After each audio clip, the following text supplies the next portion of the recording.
Hola a todos. El día de hoy les voy a presentar algunos ejercicios sobre soluciones y disoluciones. Recuerda que hablas con Gabriela Serrano Miranda. Sin ser más, comencemos. El primer punto que les traigo dice lo siguiente. Los niveles de yodo en una muestra se determinan mediante una reacción redox con permanganato de potasio, de acuerdo con la siguiente ecuación. Yoduro de potasio más permanganato de potasio más ácido clorhídrico produce cloruro de potasio más cloruro de manganeso más yodo más H2O, es decir, agua. Entonces nos preguntan, ¿cuál es el volumen de agua que se produce en mililitros y la cantidad de sal de manganeso que se forma en gramos? Y si se hacen reaccionar 50 gramos de permanganato de potasio con 80 gramos de un mineral que tiene 95% de la masa de la sal de yodo presente en los reactivos. Bueno, el primer paso es realizar el balanceo de la ecuación. En este caso, vamos a balancearla a través del método de ion-electrón. ¿En qué consiste este método? Primero lo que debemos hacer es escribir los estados de oxidación de cada elemento. Una vez hecho eso, identificamos los cambios de estados de oxidación de estos elementos. También identificamos la oxidación y reducción, es decir, el cambio de electrones de los iones que se presentan. Teniendo en cuenta que vamos a revisar que no sean iones espectadores. ¿Qué quiere decir iones espectadores? Que son esos iones donde no hay un cambio de electrones. Es importante aclarar que este método de ion-electrón es a través de un medio ácido. ¿Por qué? Porque en la reacción tenemos el ácido clorhídrico. El siguiente paso es separar la ecuación por iones. Después, una vez hecho esto, lo que vamos a es colocar los iones que no sean iones espectadores en una ecuación, una semiecuación, digámoslo de esa manera. Después de eso, vamos a balancear esa semiecuación. ¿Cómo lo vamos a hacer? Vamos a agregar iones de hidrógeno y vamos a balancearlos con los oxígenos del agua, tal y como se muestra en esta imagen. El siguiente paso es balancear estos iones que no son espectadores con la carga. Entonces, como ya habíamos identificado en el paso 2, quiénes, o mejor dicho, cuántos eran los iones que se ganaban y cuántos eran los iones que se perdían, pues ese valor que identificamos al inicio lo vamos a colocar en este paso. En este caso, el ion permanganato gana 5 electrones y el ion yoduro pierde 2 electrones. Entonces, esto quiere decir que el ion yoduro se oxida y el ion permanganato se reduce. Una vez tengo planteada esta ecuación, lo que debo es hacer una multiplicación cruzando los electrones ganados con los electrones perdidos. Y por último, debo pasar los coeficientes obtenidos a la ecuación inicial. En este caso, también es importante eliminar los iones que se obtienen a través de la multiplicación. Es decir, si tengo iones en los reactivos y iones en los productos, los puedo cancelar. Y ya para finalizar este proceso, hago una revisión y lo que no esté totalmente balanceado, lo balanceo por el método de tanteo. El segundo paso es plantear el problema. ¿Qué es lo que me están preguntando? Es fundamental que nosotros sepamos qué es lo que nos están preguntando o qué es lo que necesitemos hallar. En este caso nos dan varios valores, entre esos 80 gramos de yoduro de potasio y recordemos que está a un 95%. ¿Qué quiere decir que está a un 95%? Que no está en su totalidad. Es decir, que solo el 95% de yoduro de potasio tiene, digamos, esa reacción y que el otro 5% pueden ser otras sustancias. Nos dice que también va a reaccionar con 50 gramos de permanganato de potasio. Y lo más importante, ¿qué nos están preguntando? ¿Cuántos gramos de cloruro de manganeso tiene? Y ¿cuál es el volumen de esta reacción o de esta ecuación? El paso 3 es encontrar el peso molecular del permanganato de potasio y del yoduro de potasio. ¿Cómo hallo eso? Lo importante aquí es también saber cuál es la masa atómica de cada elemento. En este caso solo tengo un átomo de potasio y un átomo de yodo. Entonces ese 1 lo voy a multiplicar por la masa atómica del potasio y otro 1 lo voy a multiplicar por la masa atómica del yodo. Una vez multiplicado lo sumo y eso me da el resultado de la masa del peso molecular del yoduro de potasio. Recordemos que siempre se va a manejar gramos sobre mol para encontrar el peso molecular. Lo mismo hago con el permanganato de potasio. Cojo y me doy cuenta que el potasio solo hay uno. Entonces ese 1 lo voy a multiplicar por su masa atómica, igual que el manganeso. Pero tengan cuidado, el oxígeno no tiene un solo átomo, sino tiene 4. Entonces no voy a multiplicar por 1, sino por 4 átomos de oxígeno. Y lo multiplico por su masa atómica. Una vez teniendo los resultados, lo sumo y me da el peso molecular del permanganato de potasio. ¿Se acuerdan que en el planteamiento del problema habíamos dicho que el yoduro de potasio no estaba al 100%, sino al 95%? Pues bueno, lo importante es saber calcular cuántos gramos tiene el yoduro de potasio. Ese sería el paso 4. Entonces, vamos a tomar ese 80 gramos que nos dice que tiene el yoduro de potasio y lo vamos a multiplicar por el 95%. Eso nos daría un total de 76 gramos de yoduro de potasio. Esa es la cantidad realmente que tiene este compuesto. El quinto paso que nosotros vamos a hacer es hallar el reactivo límite utilizando los compuestos de yoduro de potasio y el permanganato de potasio. ¿Cómo hallo eso? A través de la estequiometría. Entonces, tenemos que 2 moles de cloruro de manganeso, que es lo que realmente necesitamos hallar porque es nuestra incógnita, ¿cierto? Se producen a través de 10 moles de yoduro de potasio. ¿De dónde saco esos 10 y de dónde saco esos 2? Del balanceo que hicimos en el primer paso. Lo multiplico por 76 gramos de yoduro de potasio, que es la masa realmente del yoduro de potasio, que se la hallamos en el paso anterior. Lo multiplico ¿por qué? Por el peso molecular del yoduro de potasio. Y a su vez multiplico el peso molecular del cloruro de manganeso. Al realizar estas multiplicaciones y divisiones y cancelaciones de unidades, nos dan los gramos de cloruro de manganeso con el yoduro de potasio, que serían 11,52 gramos de cloruro de manganeso.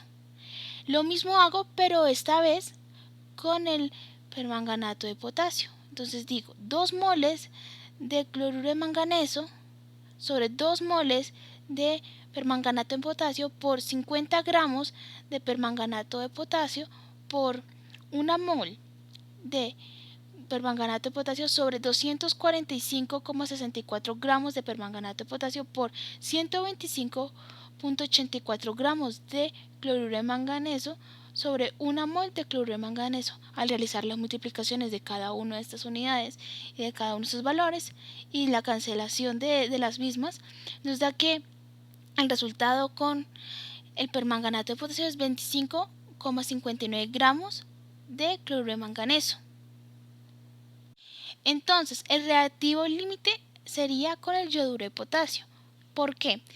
Porque el reactivo límite es aquello que tenga, o mejor dicho, que el que se consume en su totalidad, el compuesto que se consume en su totalidad, la sustancia. A su vez, con este dato, podemos encontrar la cantidad del cloruro de manganeso que nos están pidiendo en nuestro problema, que sería 11,52 gramos. Ahora vamos a hallar el volumen, en este caso del agua. Primer paso sería hallar el peso molecular del agua. Entonces, como ya lo expliqué antes, si tenemos dos átomos de hidrógeno, lo multiplicamos por su masa atómica, y en este caso, como solo tenemos un átomo de oxígeno, lo multiplicamos por su masa atómica y sumamos ambos pesos moleculares de cada elemento, y eso nos da el peso molecular del agua, que sería 18 gramos sobre mol. El siguiente paso es hallar el volumen. ¿Cómo lo hallo? Entonces hago el proceso de estequiometría. Digo que 8 moles de agua se producen por 10 moles de yoduro de potasio. ¿Por qué no utilizo el permanganato de potasio? Porque ya identificamos que el reactivo límite es el de yoduro de potasio. Lo multiplico por su masa, que serían 76 gramos de yoduro de potasio, y a su vez esto lo multiplico por su peso atómico, el del yoduro de potasio, claro está. Y por último, multiplico el peso atómico del agua. Realizo el proceso de multiplicación y cancelación de unidades, y eso me daría 6,59 mililitros de agua. Cabe aclarar que el resultado me va a dar en gramos, pero los gramos es igual a los mililitros cuando hablamos de agua. ¿Por qué? Porque la densidad de agua es 1 gramo sobre mililitro. Y esta sería la solución del primer punto. En este caso pudimos hallar tanto el volumen como la masa del problema que nos estaban planteando. Una vez hecho este primer ejercicio, vamos a continuar con otro, que dice así: se mezclan 500 mililitros de una solución salina al 1% de peso sobre volumen, con 250 mililitros de una solución de 20.000 partes por millón de la misma sal. Calcule la concentración de la mezcla final. El primer paso es plantear el problema. ¿Qué me están preguntando? ¿La concentración 3 o la concentración final de la mezcla? Tenemos que tener en cuenta que tenemos 500 mililitros, que sería el volumen, ¿cierto? Con 1% de peso sobre volumen, que es la concentración 1. Esa sería de la primera sustancia.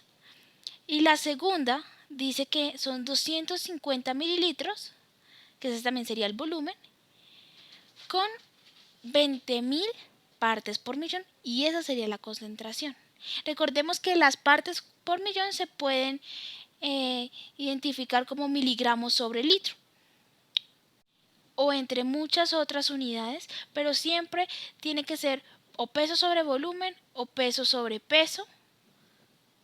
El paso 2 es convertir las concentraciones a partes por millón y los mililitros de los volúmenes a litros. ¿Cómo hago esto? Si nos damos cuenta, la concentración 1 dice que está al 1% de peso sobre volumen. Eso es lo que necesitamos convertir. Entonces decimos que 1 gramo sobre 100 mililitros, que eso equivale el 1%, por 10.000 mililitros sobre 1 litro. ¿Por qué?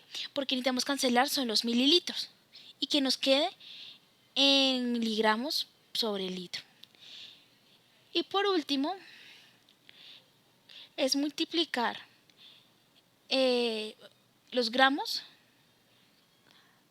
por 10.000 miligramos sobre 1 gramo, para poder cancelar gramos con gramos, tal y como se muestra en la imagen. Y al realizar el proceso de cancelación de unidades y de multiplicación, nos queda que 1% de peso sobre volumen es igual a 10.000 miligramos sobre litro, o 10.000 partes por millón. Ahora, para hallar los volúmenes, hay que tener en cuenta que 1 litro son 1.000 mililitros. Entonces, al realizar la conversión, decimos que 250 por 1 sobre 1.000. Y eso nos daría 0,25 litros, cancelando sus unidades, mililitros con mililitros. Lo mismo hacemos con 500 mililitros. Decimos que 1 litro son 1.000 mililitros. Al realizar el proceso de multiplicación y división, nos da que 500 mililitros son 0,5 litros. El tercer paso es sumar los volúmenes y aplicar la fórmula de diluciones para hallar la concentración 3. ¿Qué dice la fórmula? Concentración 1 por volumen 1 más concentración 2 por volumen 2 es igual a volumen 3 por concentración 3.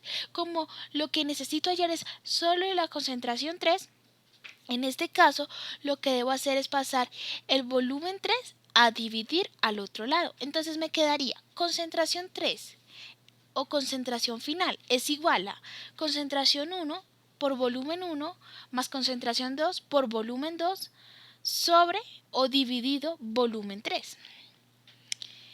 Al sumar los volúmenes 1 y el 2 me da que el volumen final o el volumen 3 es de 0,75 litros.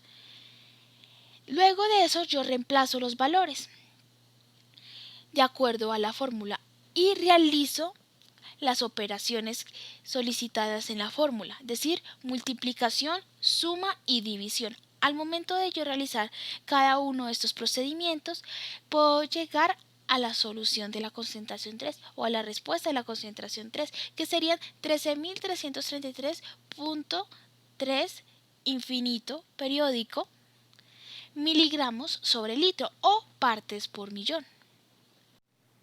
Con esto terminaríamos el segundo ejercicio. Sin ser más, continuemos. Recuerda que si tienes dudas puedes escribirme en los comentarios o puedes retroceder el video. El tercer punto dice así. En el laboratorio se prepararon 3 soluciones de sulfato de cobre de la siguiente forma. A. 31 gramos de sal en 500 mililitros de agua. B. 2 gramos de sal en 100 mililitros de agua. Y C. 15 gramos de sal en 250 mililitros de agua. Y me piden identificar cuál de las soluciones es más concentrada y más diluida. Para poder identificar cuál es la más concentrada y cuál es la más diluida, debo hallar la molaridad en cada uno de los 3 casos. Entonces, las fórmulas que vamos a utilizar en este punto es la de molaridad y la de moles. ¿Por qué la de moles? Porque la fórmula de molaridad me están diciendo que la molaridad es igual a moles de soluto sobre litros de solución y sí o sí necesitamos hallar los moles. Para hallar los moles, la fórmula consiste en coger la masa y dividirla al peso molecular de la sustancia. En este caso es del sulfato de cobre. Entonces, el primer paso es hallar el peso molecular del sulfato de cobre. Este peso molecular nos va a servir para los 3 casos. Como ya lo he explicado anteriormente, para poder hallar el peso molecular es importante identificar cuántos átomos tiene este compuesto. Es decir, tiene un átomo de cobre, un átomo de azufre y 4 átomos de oxígeno. Estos valores los vamos a multiplicar por su masa atómica. La masa atómica, vuelvo y lo repito, se encuentra en la tabla periódica. Multiplicamos, en este caso 1 por 63,54, que tiene que ver con el cobre.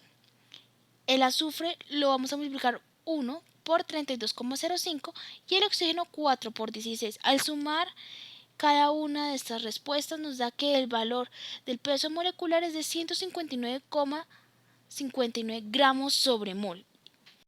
Bueno, ahora vamos con las soluciones particulares. La primera nos dice que debemos hacer hallar la molaridad de 31 gramos de sal en 500 mililitros de agua.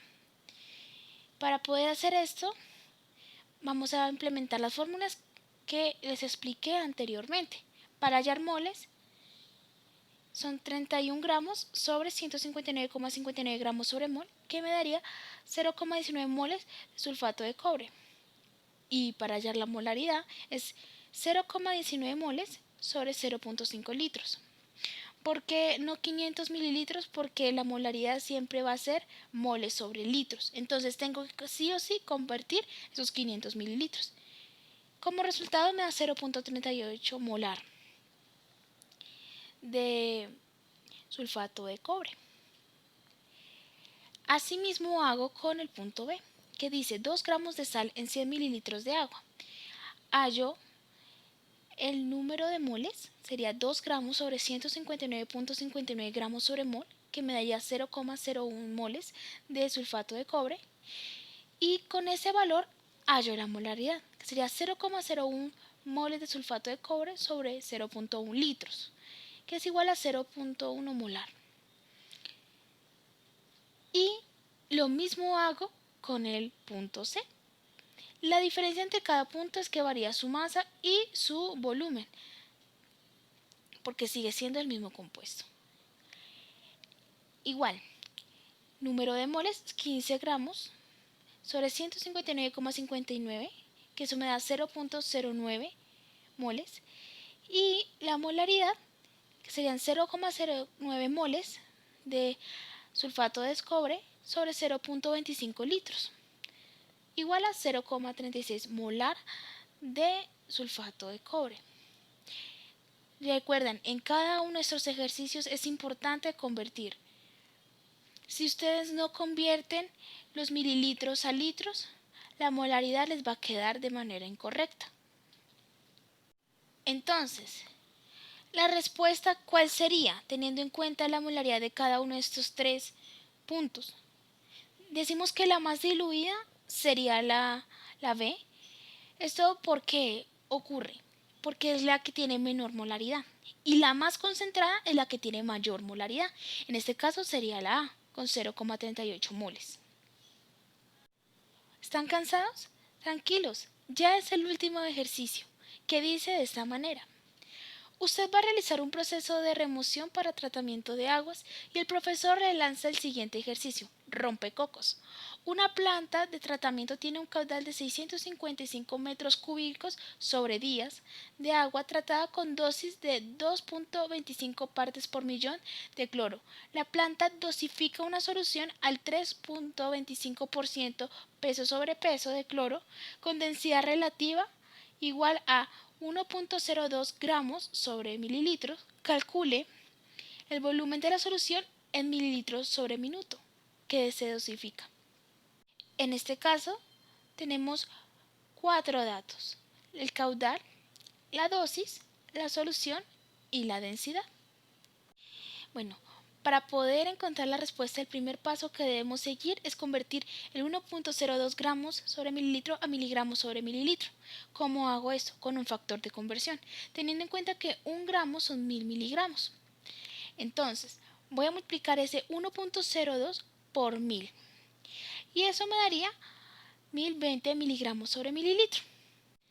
El siguiente paso a seguir es convertir los 3.25% peso sobre peso a partes por millón.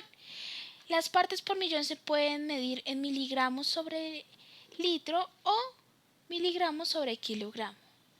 Entonces, realizo esta conversión a través de un factor de conversión.